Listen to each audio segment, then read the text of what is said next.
Hey everyone, welcome back to the class of Sachin Sir Physics, the finest and the easiest word to learn the concept. So I'm back with a new concept, and in this class we're going to talk about Ohm's law. That is the very important part of the current electricity that we had started earlier. So in this class, these are the points where we have to focus. As I have written on the board, there are the points.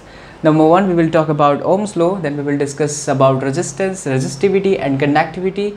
Then we will see the relation between J and E. J means that was your current density and E is your electric field, and at last we will see the several numerical based on this topic. So please watch this video till the end to learn the whole concept. As you know, always I recall the previous lectures before I start my class. So first of all, let's recall the last lectures because this will be the best tool to connect you all with this class. In the previous videos, we were discussing the basic fundamental of the current, where we have learned that current I is equal to Q by T. There are different forms of that current, like average current as well as instantaneous current, where we have studied that I is equal to delta Q upon delta T, that is your average current, and I is equal to dQ by dt, that is our instantaneous current. Also, we have learned the concept of current density, that gives us more information comparison to the current, because if we talk about the different points of the cross section, the current will be different because of the different cross section area, where we have studied that J is equal to I upon A.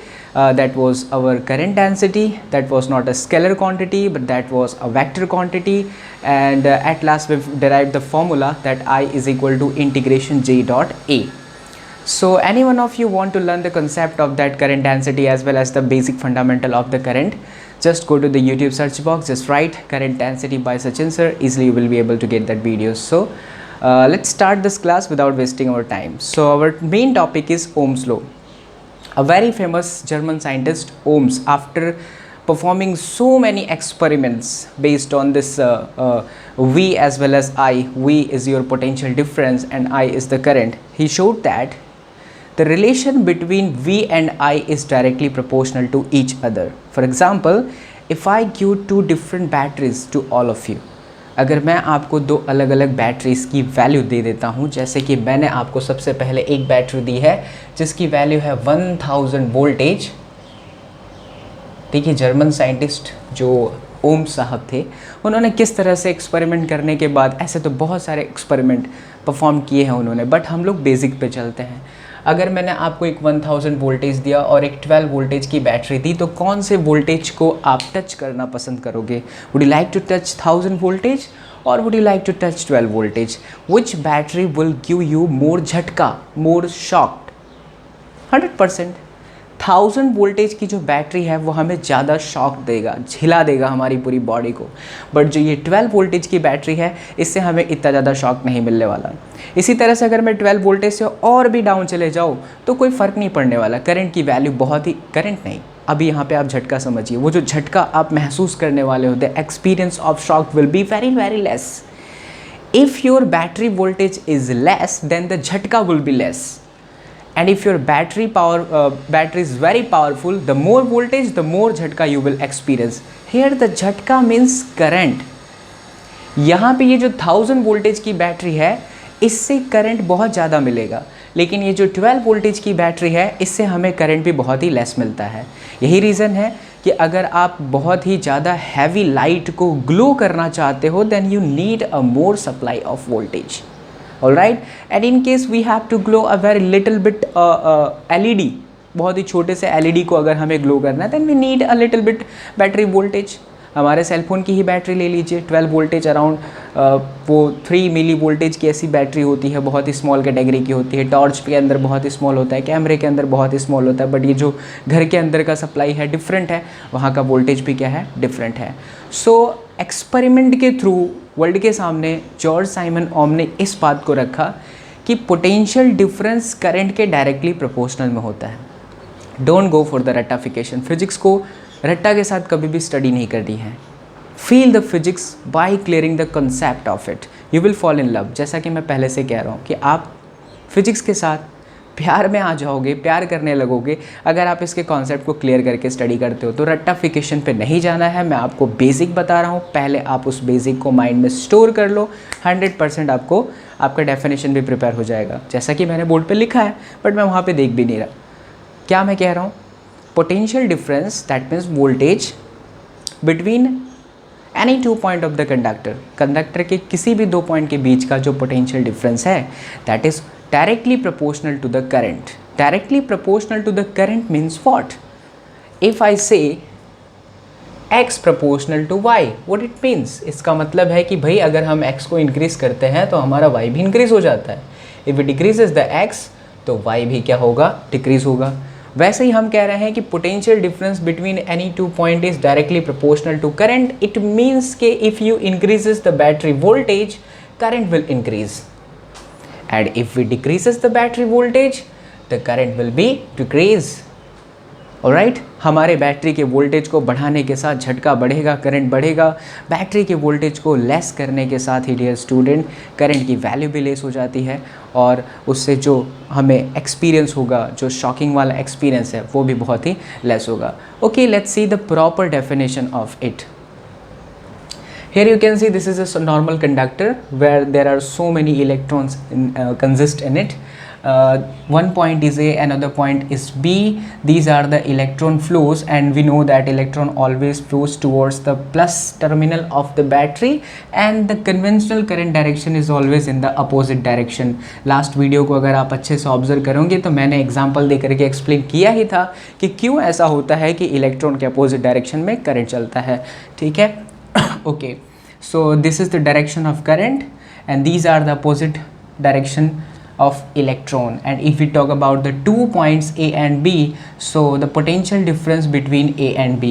But ये directly हमें नहीं लिखना होता है, आपको बहुत ही important सी line समझनी है. For certain fixed physical condition, ये बहुत important line है. सर्टेन फिक्स्ड फिजिकल कंडीशन का मतलब है कि टेम्परेचर को कांस्टेंट करना है. अगर इस कंडक्टर की टेम्परेचर को आप कांस्टेंट किए बगैर आप पोटेंशियल डिफरेंस को मेजरमेंट करने चाहेंगे तो वो डिफरेंट आएगा. Ohm's law is always applicable for the certain definite condition, and that certain definite condition is special cases like fixed temperature, fixed pressure for that conductor. ठीक है, तो आपको कभी भी ओम्स लॉ पूछा जाए कहीं पे भी तो आपको ये वर्ड, ये सेंटेंस जरूर याद रखना है for a definite physical condition, और else you can write for certain fixed physical condition. यानी कि एक बहुत ही स्पेशल परिस्थिति में, एक स्पेशल केस में the potential difference between any 2 points like A and B of the conductor is always directly proportional to the current flowing through in it. ठीक है, इसका मतलब है कि अगर हम मैथमेटिकली जाएं तो V proportional to I, and we all know dear student कि whenever we remove the proportional always we have to use a constant. So here the constant is R. Now the complete focus of this lecture will be go through that R. अब पूरा lecture इस R पे चलेगा. Here R is constant and this constant value is called resistance. A very important property, very unique property, resistance. See, in the chapter number 2 we have studied the formula of capacitance. What was the capacitance? Q proportional to V, remembered? Then when we remove the proportional we have to use a constant, that was C, capacitance. क्या वो capacitance charge और voltage पे depend किया था? देखिए equation देखिए, ऐसा था Q proportional to V, then Q is equal to CV, then C is equal to Q upon V. What is the question? The question is your capacitance depends on charge? No. Is your capacitance depends on voltage? No, because it is a constant value. And if it is a constant value, then it always depends on the dimension of the conductor, because it is a constant value. In the same way, dear student, resistance is basically the property which tells us the opposition of the current. If someone asks what you mean by resistance, resistance means property of some material which always tells us the opposition of the current. ये हमें क्या बताता है कि current को कितना ये oppose कर सकता है ये मटेरियल. तो ये मटेरियल की क्या है? प्रॉपर्टी है. और उस मटेरियल को हम क्या बोलेंगे, रजिस्टर। लाइक कैपेसिटर की प्रॉपर्टी क्या है, capacitance. In a same way register की प्रॉपर्टी क्या है, that is resistance. So don't forget, resistor is a device, resistor is a material, while resistance is its property which tells us how much opposition is going to be occur by this kind of material. Alright, so resistance की अगर अब हमने यहाँ पे बात कर ली है तो resistance का जो फॉर्मूला होगा वो होगा R is equal to V upon I. And if we talk about unit, तो unit है वोल्ट पर एम्पियर, और वोल्ट पर एम्पियर को ही साइंटिस्ट ओम के नाम से याद रखने के लिए इसे ओम भी कहते हैं, इसे इस सिंबल से रिप्रेजेंट करते हैं। तो 1 ओम इज इक्वल टू 1 वोल्टेज पर एम्पियर, आप ऐसे याद रख सकते हैं। रेजिस्टेंस को डिफाइन कर सकते हैं कि when 1 ampere current is flows through the cross section, when 1 ampere current is flowing through the conductor and if the potential difference is 1 voltage, then the amount of resistance is called your 1 ohm.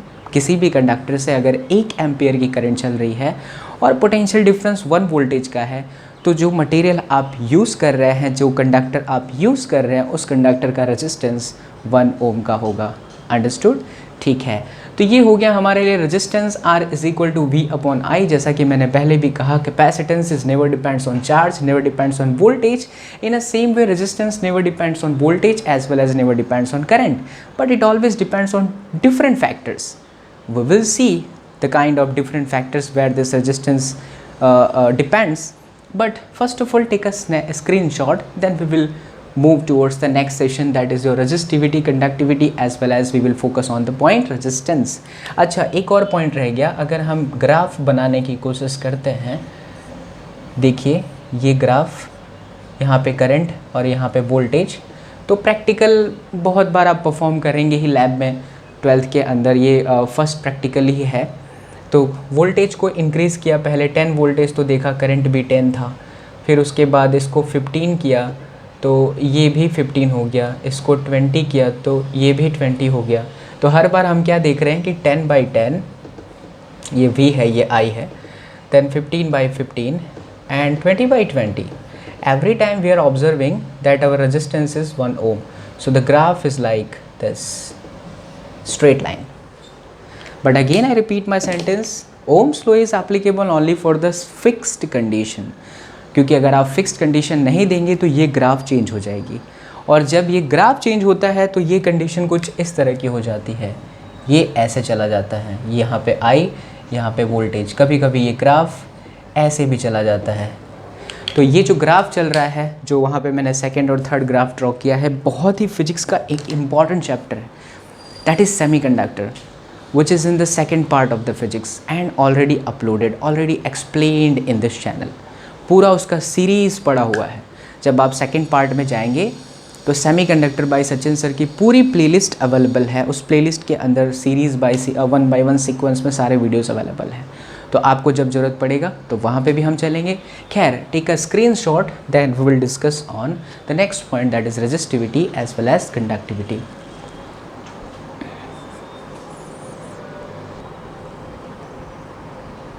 Okay, let's see the next point, that is resistivity and conductivity.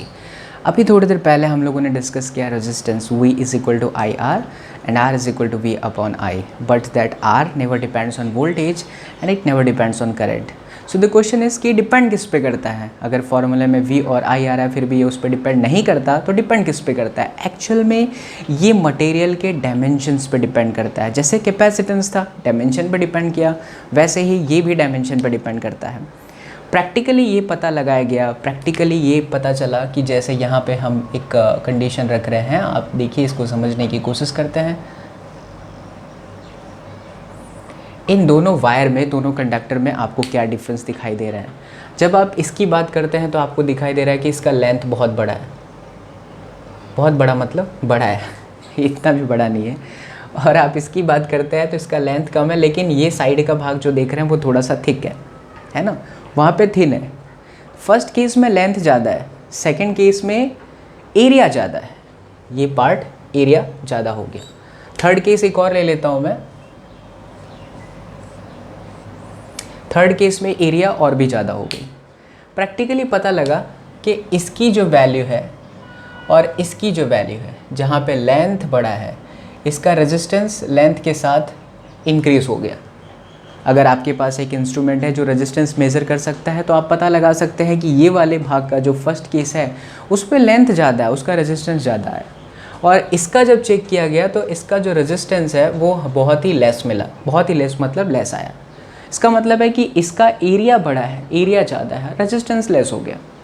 Length ज़्यादा था तो resistance भी ज़्यादा है। तो practically क्या पता चल रहा है कि जो रेजिस्टेंस है, जो क्वालिटी ऑफ मटेरियल है, that never depends on voltage, never depends on current flowing through the conductor, but students, that always depends on the dimension, that depends on length as well as area, but in a different way, अलग तरीके से। कैसे? तो देखिए, practically it is found that resistance, जो resistance होता है वो directly proportional to length है and inversely proportional to area है। तो हम इसे ऐसा कह सकते हैं कि resistance R proportional to L and resistance R proportional to 1 upon area. It means length की इंक्रीज होने पे रेजिस्टेंस इंक्रीज होता है, लेकिन एरिया के इंक्रीज होने से रेजिस्टेंस डिक्रीज हो जाता है। फिर से R proportional to L and R proportional to 1 upon A. So many questions will be asked in your JEE as well as NEET from this point. Very important point. Please, अगर आप यहाँ तक आ गए हैं तो don't forget to watch the video till the end, because at the last point of this class I will explain so many tricks based on this, how to solve the numerical based on JEE for this point. Alright, by combining this equation I can write R proportional to L upon A. इन दोनों को हमने combine कर दिया, equation आ गया। फिर जब proportional को remove करते हैं तो यहाँ पे एक कांस्टेंट आता है फिर से, और ये जो कांस्टेंट है वो है रो। इस रो को ही क्या बोलते हैं? Resistivity. This rho is called your resistivity. Sometimes it is also called as special resistance, specific resistance. तो रो हो गया resistivity, specific resistance, and R is your resistance. Now this resistivity depends on pressure, depends on temperature, depends on external electric field as well as magnetic field.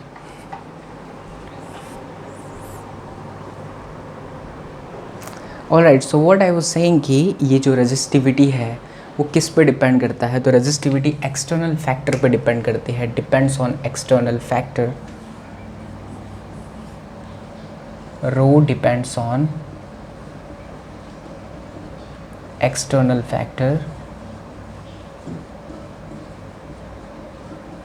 like P and T, where P means pressure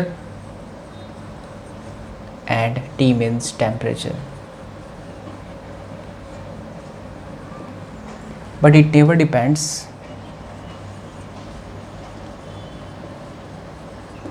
on dimension. ये कभी भी dimension पे depend नहीं करेगा, external factor पे depend करता है। कौन? तो resistivity. That resistivity always depends on pressure as well as temperature. For example, अगर मेरे पास ये एक रेजिस्टेंस है, देखिए ध्यान से समझना, ये एक मेरे पास मटेरियल है, sorry, and having a resistance 10 ओम। मान लेते हैं कि इसके पास 10 ओम का रेजिस्टेंस है। अब मैंने इसे इस तरह से स्ट्रेच करके खींच दिया, इसे ऐसे स्ट्रेच करके खींच दिया, तो इसका क्या बड़ा हो गया? लेंथ, है ना। और अगर लेंथ इंक्रीज़ हो गया तो इसकी रेजिस्टेंस क्या हो गई? इंक्रीज़ हो गई। अब इसी चीज़ को मैंने ऐसे कंप्रेस किया, इसे इस तरह से यहाँ से कंप्रेस कर दिया। कंप्रेस किया तो इसका क्रॉस सेक्शन बड़ा हो गया। जब इसका क्रॉस सेक्शन बड़ा हो गया तो इसका रेजिस्टेंस डिक्रीज़ हो गया, बिकॉज एरिया के बढ़ने के साथ रेजिस्टेंस क्या होता है? डिक्रीज़ होता है। अब मैं इसी 10 ओम के रेजिस्टेंस को हीट के अंदर फेंक देता हूँ। कोई एक हीट का सोर्स है, वहाँ पे मैं ले जाकर के इसको इसके अंदर डाल देता हूँ, फेंक देता हूँ, तो क्या होगा? इसको बहुत ज़्यादा टेम्परेचर मिलेगा, और बहुत ज़्यादा टेम्परेचर मिलेगा तो इसका रेजिस्टेंस चेंज नहीं होगा। अब इस पे एक्सटर्नल फैक्टर काम किया तो इसी का क्या चेंज हुआ? तो इसका चेंज हुआ ये resistivity. Are you getting this point? External factor जो प्रेशर और टेम्परेचर है, इलेक्ट्रिक फील्ड, मैग्नेटिक फील्ड है, ये सब चेंज करते हैं इसके अंदर की मटेरियल की क्वालिटी को। That changes the resistivity. लेकिन अगर ये हम इसको खींच करके इसके डायमेंशन को चेंज करते हैं, जैसे लेंथ बढ़ा देना, एरिया चेंज कर देना, तो इसका रेजिस्टेंस बदलता है। लेकिन अगर हम इसको किसी हीट वाले सोर्स पे या इसको बहुत ज़्यादा प्रेशर दे दिया, प्रेशर और टेम्परेचर कुछ चेंज किया इसके ऊपर, तो इसका रेजिस्टिविटी चेंज हो जाएगा। समझ में आ गया? ठीक है, तो ये हो गया R is equal to rho L upon A. बहुत ही ज़्यादा एक इम्पॉर्टेंट इक्वेशन है R is equal to rho L upon A. Please इसे भूलना नहीं, आप अच्छे से याद रखिएगा। चलिए अब हम आगे बढ़ते हैं। देखिए, अब हम बात करेंगे इसके यूनिट की। तो यूनिट ऑफ रेजिस्टिविटी, यहाँ से हम रो को सब्जेक्ट करते हैं क्योंकि उसके हमें यूनिट चाहिए। So rho is equal to R A upon L. देखिए ध्यान से, रेजिस्टेंस का होता है ohm, we have unit of area that is metre square, length का होता है मीटर। राइट, सो ये मीटर और मीटर कैंसिल हो गए, तो ये आया ओम इंटू मीटर। ये है unit of resistivity. It's a very important point. Okay, now reciprocal of resistivity is called conductivity। बहुत ही इंपॉर्टेंट पॉइंट। रेजिस्टिविटी का अपोजिट होता है कंडक्टिविटी। कंडक्टिविटी को हम रिप्रेजेंट करेंगे सिग्मा से, तो सिग्मा इज इक्वल टू हुआ 1 अपॉन रॉ। और अगर अब मैं इसके यूनिट की बात करूं तो इसका यूनिट हो जाता है इस तरह से, ओम मीटर माइनस 1, या फिर इसे ऐसे भी लिख सकते हैं, ओम माइनस 1 मीटर माइनस 1। और देखिए कन्वीनियंस के लिए ये जो ओम माइनस 1 है इसे इस तरह से लिखा जाता है, और इसे पढ़ते हैं MHO, मो, क्योंकि ये ओम का उल्टा है। मो मीटर माइनस 1। कभी कभी क्या, जॉर्ज साइमन ओम की याद में वो जो साइमन वर्ड आया, फुल नेम है जॉर्ज साइमन ओम, तो साइमन मीटर माइनस 1 भी हो जाता है। तो ये था conductivity. Conductivity is totally different from your resistivity. अगर किसी बॉडी का रेजिस्टिविटी बहुत बहुत बहुत ज़्यादा है, उसमें करंट को अपोज करने की स्ट्रेंथ बहुत ज़्यादा है, तो उसकी कंडक्टिविटी क्या होगी? बहुत ही वीक होगी, है ना। लेकिन अगर किसी मटेरियल की कंडक्टिविटी बहुत स्ट्रॉन्ग है तो उसकी रेजिस्टिविटी बहुत वीक होगी। ये दोनों एक दूसरे के रेसिप्रोकल हैं, अपोजिट हैं। ये बहुत ज़्यादा करेंगे तो अब रेजिस्टिविटी डिक्रीज़ होगा, रेजिस्टिविटी बहुत ही कम करेंगे, ज़्यादा कर देंगे तो कंडक्टिविटी बहुत डिक्रीज़ होगा। एग्जाम्पल के तौर पे आप समझ सकते हैं, अगर मैं बहुत ही बेसिक आपको बोलूँ समझने के लिए, तो एक मैं बात करता हूँ कंडक्टर की, और दूसरा हमारे पास है इंसुलेटर। अगर मैं आइडियल कंडक्टर और आइडियल इंसुलेटर की बात करूं, एक आदर्श चालक और आदर्श कुचालक की मैं बात करता हूं, दैट इज़ आइडियल, तो कंडक्टर के अंदर और इंसुलेटर के अंदर क्या डिफरेंस है? आप सिंपल सा जवाब दे सकते हैं कि सर कंडक्टर के अंदर करंट ईजिली फ्लो हो सकता है, जबकि इंसुलेटर में ईजिली करंट फ्लो नहीं हो सकता। तो इसके अंदर करंट फ्लो कर रहा है, इसका मतलब है उसकी कंडक्टिविटी बहुत ही स्ट्रॉन्ग है। और अगर कंडक्टिविटी बहुत ही स्ट्रॉन्ग है तो मैं लिख सकता हूँ बहुत बहुत ज़्यादा, तो मैं सपोज कर सकता हूँ भैया कितना ज़्यादा, तो ये इन्फिनाइट सपोज कर लीजिए।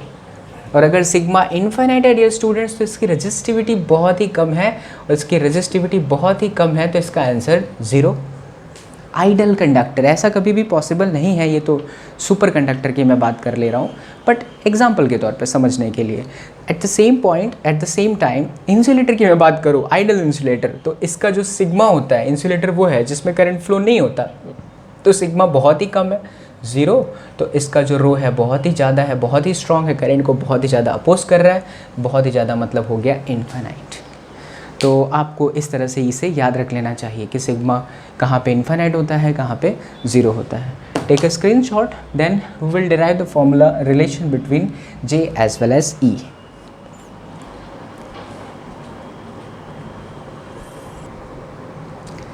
That is a very important part, relation between J as well as E.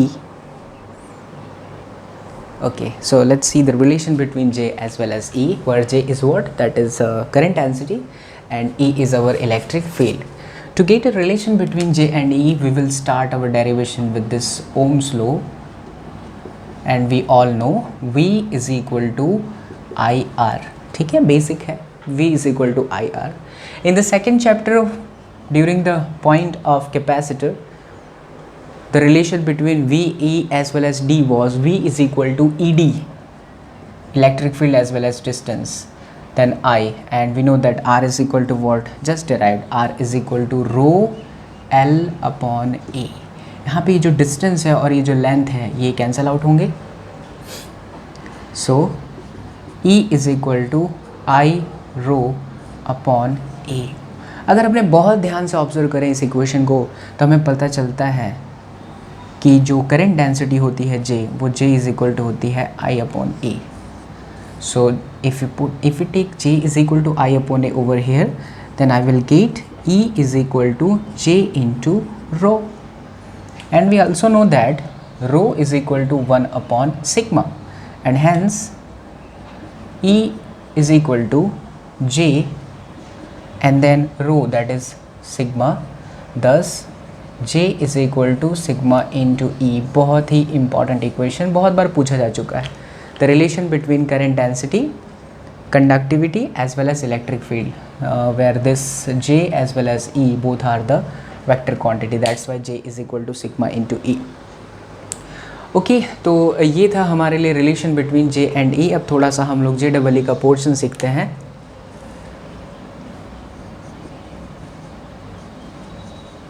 Stretching of wire.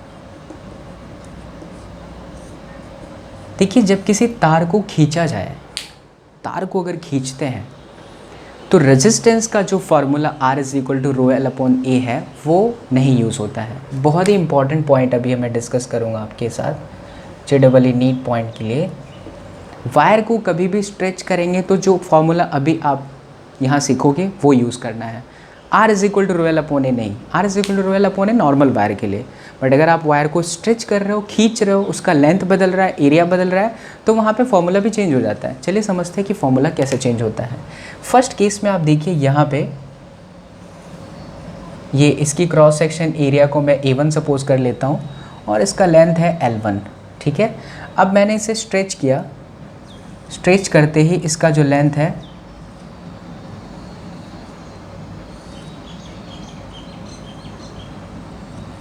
इसका लेंथ चेंज हो गया L1 से L2 और क्रॉस सेक्शन एरिया बदल गई A2। लेकिन स्टूडेंट्स यहाँ से यहाँ जाने पे इसमें एक ऐसी क्वांटिटी है जो चेंज नहीं हुई। सोचिए क्या, आपके पास एक बॉक्स है, सिलेंड्रिकल बॉक्स, आपने उस बॉक्स के बहुत सारे पीस कर दिए और फिर उन सभी पीस को आपस में मिला दिया, तो उसका क्या चेंज नहीं हुआ। या ये सपोज करिए कि एक स्फीयर है, उसे मैंने 8 स्फीयर के छोटे छोटे पीस में कट कर दिया, तो उस 8 स्फीयर का और फिर ये स्फीयर का क्या चेंज नहीं हुआ? Exactly volume. जब भी किसी बॉडी को हम कट करते हैं तो उसके कट करने के बाद जो पीसेस हैं उन सभी पीसेस का वॉल्यूम एग्जैक्टली इक्वल होता है सिंगल पीस ऑफ वॉल्यूम के बराबर, ठीक है। तो यहाँ पे भी कुछ यही हुआ, क्योंकि अगर आप बहुत ध्यान से समझो तो इसका लेंथ कम है तो एरिया ज़्यादा है, और इस वाले पोर्शन का लेंथ ज़्यादा हो गया तो एरिया कम हो गई। और यार एरिया इंटू लेंथ मल्टीप्लाई करते हैं, एरिया मल्टीप्लाई बाय लेंथ, तो वही तो वॉल्यूम है, because volume is equal to what? Volume is equal to LBH। ये LB को मल्टीप्लाई किया एरिया, इसको आप L समझिए, तो ये हो गया volume V is equal to A into L। It means volume constant, V is equal to constant. और अगर वॉल्यूम कॉन्स्टेंट है so that I can write A1 L1 is equal to A2 L2, a very important relation। First of all mind में store कर लो, कभी भी wire को खींचने पे वॉल्यूम चेंज नहीं होता, इट इज़ ऑलवेज कांस्टेंट। तो A1 L1 is equal to A2 L2 कैसे पता चल रहा है? यहाँ आप देख सकते हैं एरिया थोड़ी बड़ी है, क्रॉस सेक्शन बड़ी है, तो यहाँ एरिया छोटी हो गई। यहाँ लेंथ कम है, यहाँ लेंथ ज़्यादा हो गया। लेंथ ज़्यादा हुआ तो एरिया छोटी हो गई, एरिया बड़ी है तो लेंथ कम है, तो दोनों हमेशा कांस्टेंट रहते हैं। चलिए अब फर्स्ट केस के लिए, इस वाले सिचुएशन के लिए रेजिस्टेंस को डिफाइन करूं तो R1 is equal to rho L1 upon A1, और अगर सेकेंड केस की मैं बात करूं तो R2 is equal to rho L2 upon A2। अच्छा ये देख सकते हैं कि मैंने रो को चेंज नहीं किया, क्यों? क्योंकि रो तो किस पर डिपेंड करता है? एक्सटर्नल फैक्टर पे, यानी प्रेशर पे डिपेंड करता है, टेम्परेचर पे डिपेंड करता है, but it never depends on the dimension, इसीलिए रो तो कांस्टेंट होगा। अब इन दोनों इक्वेशंस को हम डिवाइड करते हैं। So R1 upon R2 is equal to rho L1 upon A1 and rho L2 upon A2। इस तरह से रिजल्ट आया R1 upon R2 is equal to, ये देखिए रो से rho cancel out, L1 upon A1 into A2 upon L2। From the very first equation I can write A1 upon A2 is equal to L2 upon L1।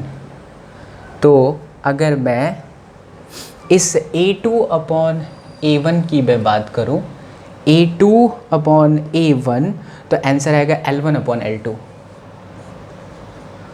इसके जगह पे हो गया L1 upon L2। So L1 into L1 that is L1 square, L2 into L2 that is L2 square. So it is R1 upon R2। देख सकते हैं कि हम अब लिख सकते हैं R proportional to L square. Very important, R proportional to L square. यानी अगर किसी वायर का, प्लीज़ ध्यान से सुनना, अगर किसी वायर का लेंथ 2 गुना बढ़ा दिया जाए तो नया रेजिस्टेंस कैसा होगा। ये है JEE, ये है नीट, इस तरह के क्वेश्चंस आते हैं। If increases the length twice what will be the new value of resistance, 4 times increase होगा, because R proportional to L square. अब जो स्टूडेंट्स ने ये सीखा है वो कर सकते हैं, जिसने नहीं सीखा वो वही लिखेंगे R प्रोपोर्शनल टू L। अच्छा 2 गुना बढ़ा दिया तो ये भी 2 गुना होगा। नहीं साहब, वायर को खींचते हैं तो ये कंडीशन एप्लीकेबल हो जाती है, R proportional to L square. At the same time अगर मैं एरिया को फैक्टर बनाना चाहता, इस इक्वेशन को ध्यान से देखिए, R1 upon R2 is equal to L1 upon L2 into L1 upon A1 में इसकी मैं बात कर रहा हूँ, इंटू A2 अपॉन L2। अब मैं इसे चेंज करता हूँ, L1 upon L2 that will be A2 upon A1, A2 upon A1, और ऑलरेडी है मेरे पास ये A2 upon A1 that we have R1 upon R2। तो अब रिलेशन मिला R1 upon R2 is equal to A2 square upon A1 square. अब ध्यान से समझिए, R1 के लिए प्रोपोर्शनल में है, ये R2 के लिए प्रोपोर्शनल में है, thus R proportional to 1 upon A square. That means what? That means if we changes the area up to 4 times, किसी वायर की क्रॉस सेक्शन को आपने 4 गुना बढ़ा दिया, 4 टाइम्स आपने इंक्रीज़ किया, तो जो रेजिस्टेंस है वो 16 टाइम्स डिवाइड हो जाएगा। 4 का स्क्वायर 16 टाइम्स डिवाइड। ऑलराइट, अगर रेजिस्टेंस के फॉर्म में रेडियस के फॉर्म में अगर आप बात करो तो R proportional to R power 4 है। कैसे R पावर 4? मैंने कहा because area, cross section area pi R का स्क्वायर, A स्क्वायर ऑलरेडी है तो R 4 हो गया। डायमीटर के फॉर्म में बात करें तो R प्रोपोर्शनल टू D4 है, because radius is equal to, नहीं radius is equal to D/4 ही होगा, 1 upon D power 4। Okay, so these are the valuable equation to solve the numerical based on that your JEE as well as NEET. Alright, so I hope you like this class. In the next class, अभी मैंने यहाँ पे लिखा तो है numericals, but numericals के लिए मुझे नेक्स्ट वीडियो बनाना पड़ेगा। तो नेक्स्ट वीडियो में I will explain how to solve the numerical based on this kind of formula, that is R proportional to L square as well as R proportional to A square. I hope you like the video, and if you are liking the video then please subscribe this channel as well as share this channel. In the next video we will discuss the mobility as well as drift velocity, an important point of this chapter. So please बने रहिए इस channel के साथ। मिलते हैं next video में, आज के लिए इतना ही। Till then do whatever you want to do man, but don't trouble your mom. मिलते हैं नेक्स्ट वीडियो में।